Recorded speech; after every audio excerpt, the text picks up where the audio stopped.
Mrs. Calabrese. I'm just going to go through the letter sounds with you.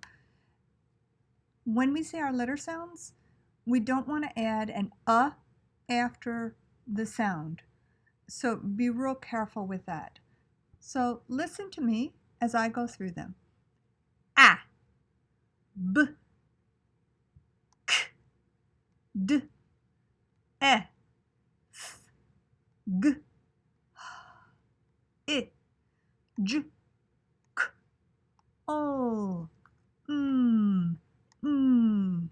a, p, q, r, s, t, a, v, w, x, y, z. If you repeat those in that way, you'll get the letter sounds correct. Letter R, sometimes people say E-R-I-R, and you are go Letter R goes r, r, r. Letter L does not go la, la, la, la, la.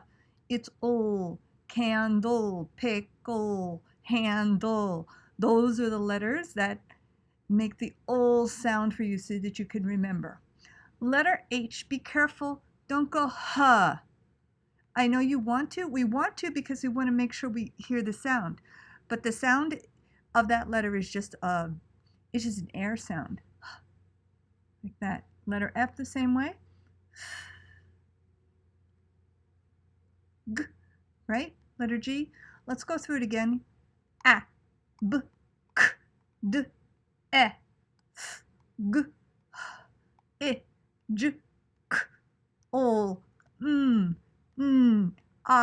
p, q, r, s, t, a, v, w, x, y, z. All right. Have a great day.